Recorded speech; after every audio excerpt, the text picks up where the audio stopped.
உலகையாளும் உமையவளே அருள் தரும் ஆடி கண் போல காப்பவளே உன்னை அழைத்தோம் வாரும் அம்மா. உலகையாளும் உமையவளே ஊழ்வினையை தீர்ப்பவளே கண் போல காப்பவளே உன்னை அழைத்தோம் வாரும் அம்மா.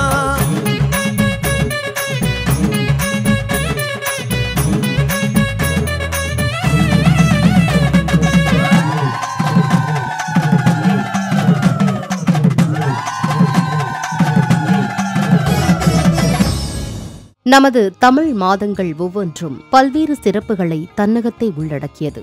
அதில் குறிப்பாக ஆடி மாதமானது மிக விசேஷமாக போற்றப்படுகிறது. ஆம், ஆடி மாதம் ஆன்மீக மாதம் மட்டுமல்ல, அது அம்பாளுக்கு உகந்த புனித மாதமாகும். ஆகையால்தான் கிராமம் முதல் நகரம் வரையிலுள்ள அனைத்து அம்மன் கோயில்களிலும் ஆடி மாதத்தில் திருவிழாக்கள் கொண்டாடப்படுகின்றன.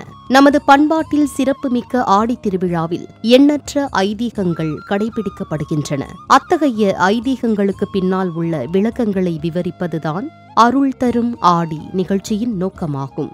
அந்த வகையில் இன்று திருவிளக்கு பூஜை பற்றி தெரிந்து கொள்வோம். வாருங்கள். அம்மன் கோயில் வடிவழகி சிந்தாமணி பேரழகி, அம்மன் கோயில் வடிவழகி சிந்தாமணி பேரழகி, எங்க நெஞ்சுக்குள்ள பூட்டி வச்சோ உன்னோட பேரெழுதி, எங்க நெஞ்சுக்குள்ள பூட்டி வச்சோ.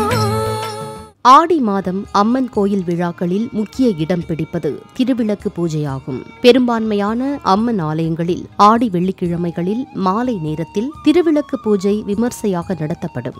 ஆடி மாதத்தில் விளக்கேற்றி வழிபட்டால் ஆயுள் பலம் கூடும் என்பது நம்பிக்கை. அதிலும் பெண்கள் குழுவாக சேர்ந்து கோயில்களில் திருவிளக்கு வழிபாடு செய்வது அவர்களுக்கு மட்டுமல்லாமல் அந்த பகுதிக்கே நல்லது என கூறப்படுகின்றது. ஆடி மாதம் நடத்தப்படும் திருவிளக்கு பூஜை வழிபாட்டால் பல ஹோம செய்தால் கிடைக்கும் நன்மைகளும் பலன்களும் கிடைக்கும் என்கின்றன வேத நூல்கள்.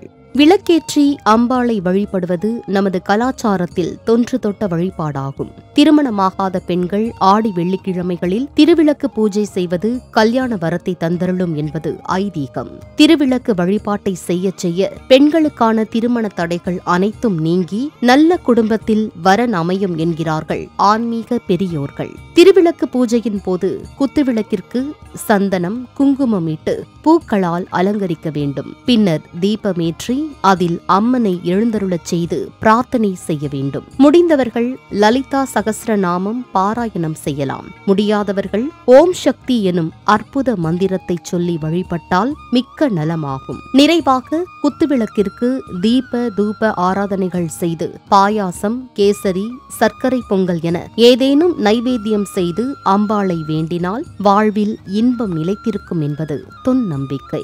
வெள்ளிக்கிழமைகளில் திருவிளக்கு பூஜை செய்வதால் நல்வாழ்வு அமையும் என்பது ஐதீகம். அதிலும் ஆடி வெள்ளிக்கிழமைகளில் திருவிளக்கு பூஜை செய்து வேண்டிக் கொள்வதால் தோஷங்கள் எல்லாம் நிவர்த்தியாகும் எனவும், ராகு காலத்தில் குத்துவிளக்கு பூஜை செய்வதால் சர்பதோஷம், கால சர்பதோஷம் முதலானவை அனைத்தும் நீங்கிவிடும் எனவும் சொல்லப்படுகின்றது. திருவிளக்கு பூஜையின் போது எவர் சில்வர் விளக்குகள் பயன்படுத்தாமல் மண், பித்தளை, வெண்கல விளக்குகள் மட்டுமே பயன்படுத்த வேண்டும். பூஜையின் போது தலைவாழை இலை மீது விளக்கை வைக்க வேண்டும். இதனால் குடும்பம் வாழையடி வாழையாக தழைக்கும் என்பது ஐதீகம். விளக்கின் மீது 8 இடங்களில் சந்தனம் குங்கும பொட்டு வைக்க வேண்டும். உச்சியில் 1, அதுவே அம்பிகை. அதற்கு கீழ் சூரியன், சந்திரன், அக்னி ஆகிய மூவரையும் குறிக்கும் பொருட்டு 3 பொட்டுகள், அதனை அடுத்து அம்பிகையின் கைகளாக கருதி 2 மற்றும் திருவடியில் 2 என பொட்டு வைக்க வேண்டும்.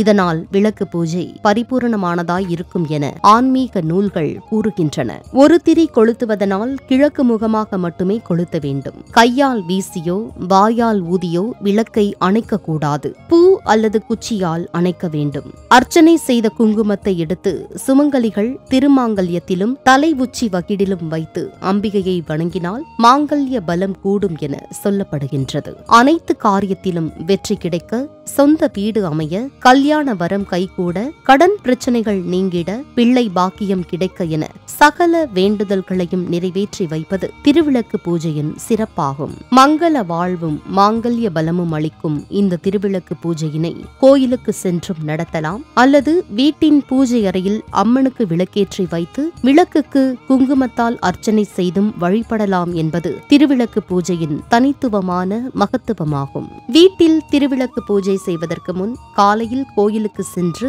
அம்பிகையை வழிபட்டுவிட்டு வருவது நலமாகும். காலையில் செல்ல முடியாவிட்டாலும் மாலையில் திருவிளக்கு பூஜை செய்துவிட்டு அதற்கு பிறகு கோயிலுக்கு சென்று அம்மனை தரிசித்துவிட்டு வரலாம். திருவிளக்கில் லக்ஷ்மி, சரஸ்வதி, பராசக்தி, சிவபெருமான், பிரம்மா, மகாவிஷ்ணு போன்ற தெய்வங்களும் 30 முக்கோடி தேவர்களும் வாசம் செய்வதாக ஐதீகம். அதனால் ஆடி வெள்ளியில் திருவிளக்கு பூஜை செய்வதால் அனைத்து தெய்வங்களின் ஆசிகளும் நமக்கு கிடைக்கும் என ஆன்மீக பெரியோர்கள் கூறியுள்ளனர். திருவிளக்கில் எரிகிற சுடரின் பிரகாசத்தில் நம் வாழ்வில் படிந்த இருள் விலகி ஓடிவிடும் என்பது தொன் நம்பிக்கையாகும்.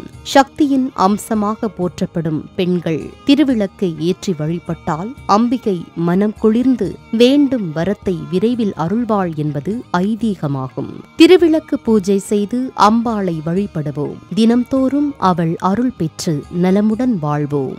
ஓம் சக்தி. அம்மன் கோயில் வடிவழகி, சிந்தாமணி பேரழகி, அம்மன் கோயில் வடிவழகி,